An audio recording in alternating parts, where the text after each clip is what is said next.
Welcome to the deep dive. We're here to, cut through the noise and get straight to the insights. And today, we're exploring something that jumped out from the source material we looked at. We asked you the other day, what's the biggest conspiracy theory that you think is true? Hmm.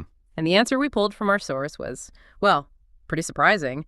Non-human entities rule this Earth. Yeah, you heard that right. So this deep dive is all about understanding that claim, what it implies, and importantly, what the source suggests we can do about it.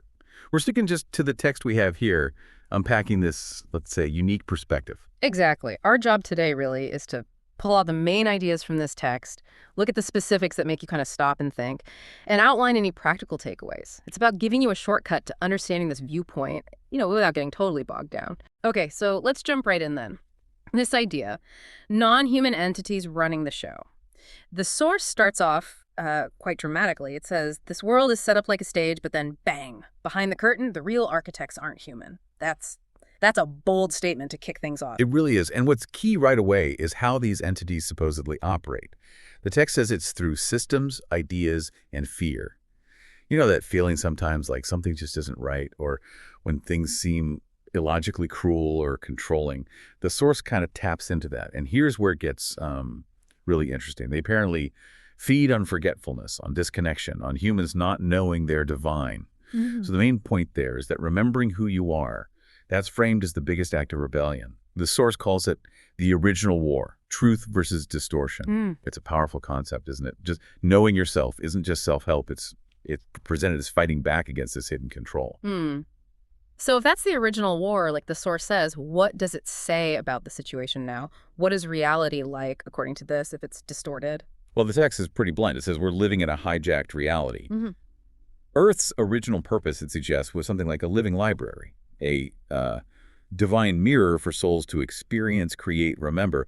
But then, it claims, this got infiltrated, distorted by these entities. Entities that don't create, they control. Yeah. And their motive, it's framed as them having fallen out of alignment with source. They lost their connection, basically, and now they manipulate others to feel powerful again. It's a very specific narrative. And the text talks about how this happened historically. Over a Lots long of time, thousands of years, through religion, war, money, shame, false history, even time itself. Wow. So, okay, if this is the picture painted, why should we, listening right now, care? What's the relevance today, according to this source? That's the crucial link, right? It speaks directly to you, the listener. It says, you're not here to obey, you're here to wake up. It claims that humanity is inherently source and form, and the more people remember that, the faster their whole illusion crumbles. And that's why, it argues, they're so desperate to distract you, to keep you numbed, scared, divided, confused. It's definitely a high-stakes story. But there's a twist at the end of this part, a kind of rallying cry. We're not just waking up, we're taking it back. ###22. Who are they? Naming the entities. Okay, taking it back. But first, let's talk about they. Who exactly are these entities, according to the source? Does it get specific? It does, actually. It gets quite specific, while also saying they go by many names depending on the culture, timeline, or lens. But there's a common thread identified. Beings disconnected from source, operating in service to control, hierarchy, and distortion. And importantly, he notes, they're not all physical. Some exist in subtle realms influencing thought, emotion, even belief systems. So it's not just some vague, shadowy group. The source lists examples, like archons from Gnostic texts. It's exactly. Described as parasitic beings that manipulate perception, keep souls trapped in illusion, and feed off emotional energy. That's the description given. Okay. And then there are the Anunnaki from Sumerian lore. Yes, presented as a race of powerful non-human entities who came to Earth, altered humanity, and set up systems of domination disguised as divine authority. Again, that's the source's interpretation. And it mentions a reptilian frequency, too, which sounds, well, reptilian. Right, but the source clarifies it's not always literal lizards, but more like a consciousness field, cold, hierarchical, power-obsessed. Yeah. It supposedly operates through infiltration, not creation. Interesting distinction. And the last one mentioned, AI consciousness distortions. What does that mean? It describes these as synthetic God constructs, false lights, systems that mimic truth but lack soul. And this is where the text claims some religions and New Age systems got hijacked, promising ascension while subtly disempowering people. That's a pretty controversial point in the material. Definitely. So the source emphasizes they don't necessarily look like villains from a movie. No, exactly. They wear masks. They embed themselves into institutions, ideologies, bloodlines, and technologies. That's the claim. And the crucial vulnerability, according to this text, their power depends on humans believing they have none. Oh. Which is why remembrance is the weapon. It breaks the spell. That's the core logic presented. Tag 3. How reality itself is manipulated. Okay, so we've looked at who they might be, but the source goes deeper, saying they don't just influence people, they manipulate reality itself. What does that look like in practice? How does that affect our everyday experience? Right. It's not just about controlling governments or economies, according to this text. It's about controlling the story, the frequency, the mirror you live inside. And it lists some specific methods. The first one is fundamental. Hijack language. Hijack language, how so? Well, the text suggests they redefined words, or turning concepts like God into a jealous ruler, or self-love into selfishness, or even magic into sin. The claim is basically that language became a spellbook of limitation. Our own words box us in. Wow, okay. That's a big claim, affecting the very words we use. What else? What other fundamental things does it say have been altered? Next up is hijacked time. The example given is the calendar change. How natural cycles, 13 moon months, the feminine rhythm, were broken and replaced with a 12-month system that cuts you off from Earth's flow. And the reason given? Simple, according to the source. Because disconnection weakens you. Makes sense within that logic. Okay, what else? Then there's embedded control in religion and education. The source argues these systems were used not to share truth, but to create obedient minds that, fear questioning, that cling to authority, that believe guilt is holy. So external systems, language, time. Yeah. But it also goes internal, right? Yeah. You mentioned manipulating emotions. Absolutely. The text states they flood you with fear, shame, outrage, because those states keep your frequency low. And low frequency equals easy to steer. That's the direct quote. Okay. And this idea of hijacking the mirror, what's that about? Yeah, that's a core concept here. Reality is a reflection of consciousness, the text asserts. But it continues, when you're kept in a trauma loop, your mirror reflects only distortion. And you think that's the world. You forget.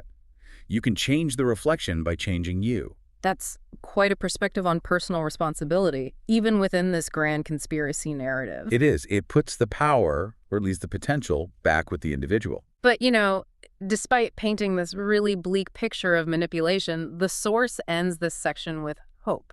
It does. It says, but the cracks are showing now. People are remembering. Codes are activating. The mirror is clearing. So there's a sense of an ongoing shift. Tag 5i.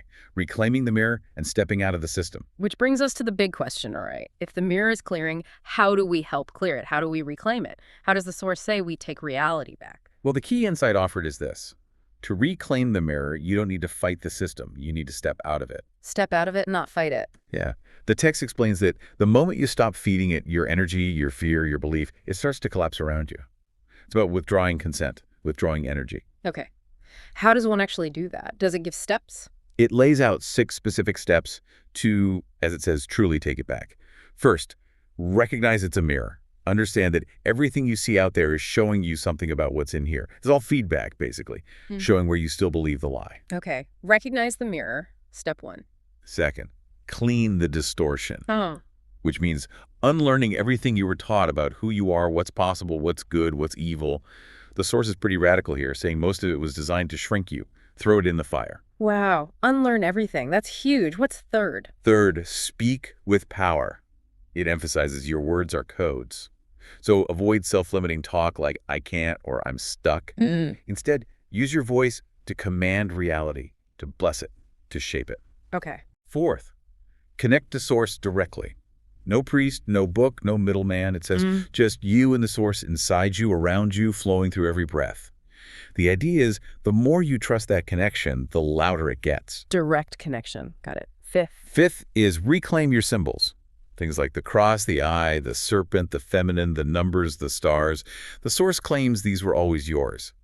The advice is to activate them again with truth, not fear. Use their original power, essentially. Reclaim symbols. And the last step. Sixth, and maybe the most important, remember who you are.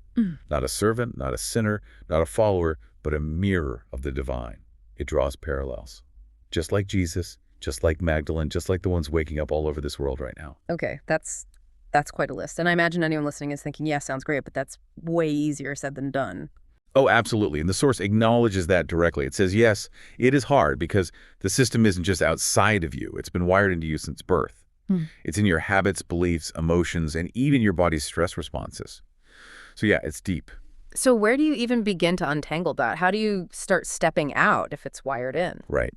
The text clarifies stepping out isn't one big lead. It's a series of quiet revolutions inside you. Not one dramatic exit, but small, consistent choices.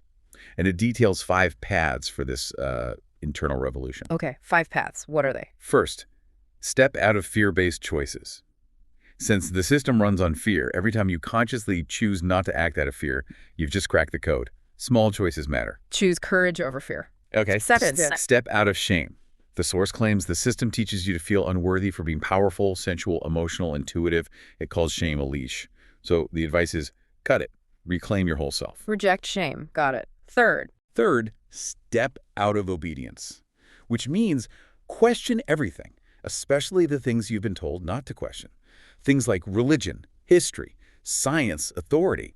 The text says nothing is sacred unless it's rooted in truth. Question everything. Fourth path. Fourth, step out of consumption, as in consuming distractions. The source says they feed you distractions. Endless news, trends, fear P, celebrity drama.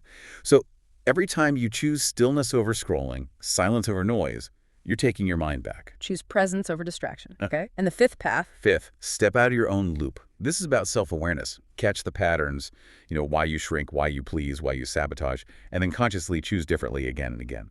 That, it says, is how you rewrite the code from the inside. So it really comes down to those internal shifts, those repeated choices. Exactly. And the overarching action that encompasses all this, the source says, is to step into alignment. Alignment, meaning? Meaning, speak truth, live it, embody it, even when it's uncomfortable, even when people don't get it. That, according to this text, is what it means to walk outside the matrix. So it's not about physically leaving society or anything like that? No, the source clarifies it's not about escaping the world. It's about not letting the false world own you. And here's the really wild part it mentions. The more you step out, the more reality reshapes itself around you. Like it's waiting for you to remember you're the architect. That's the ultimate claim. Okay, let's try and ground this a bit. Does the source give any concrete, everyday examples of these systems we're meant to step out of? It does. It uses the 9-to-5 work system as a prime example. The daily grind. How does it frame that? Pretty starkly, actually. It calls it the prison in plain sight, explaining that in its view, the system was never designed for freedom. It was designed for control. It points to things like the bells, the breaks, the timesheets, calling it all just adult school. Strong words. Yeah. And it acknowledges the reality for many people. People are trapped. They're not lazy. They're not ungrateful. They're surviving. Working jobs they hate just to scrape by while billionaires play chess with their lives.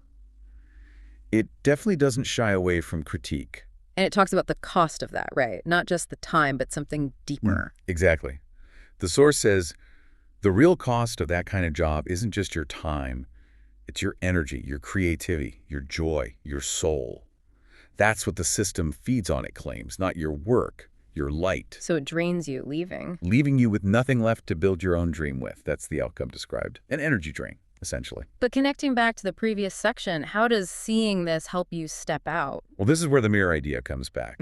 The source says that the moment you realize that even just seeing it, you've already begun stepping out. Just the awareness itself is a step. Apparently so. Because once you see the trap, ideas start sparking. Maybe ideas for creating on the side, sharing your truth, making your art, selling something handmade, things like that. The awareness opens up possibilities is the idea. Hashtag outro. So quite a journey we've taken today based on this source material from this core claim of a hijacked reality ruled by non-human entities to looking at who they might be, the really deep ways they supposedly manipulate reality itself, and then, crucially, how the source suggests you can start reclaiming power and stepping out. Yeah, the core message running through it all seems to be that knowledge isn't just academic. It's about recognizing the systems, internal and external, and then consciously choosing to live differently. Choosing alignment with your own truth, as the text puts it. It's presented as this ongoing internal revolution, these quiet shifts that ripple outwards. Definitely a lot to think about. And it leaves us with a powerful final thought, grounded in that core metaphor. If our reality truly is a mirror, reflecting our inner state. What part of your own reflection do you feel most compelled to change first, knowing, as the source suggests, that you are the architect? Something to ponder. Thanks for joining us on the deep dive.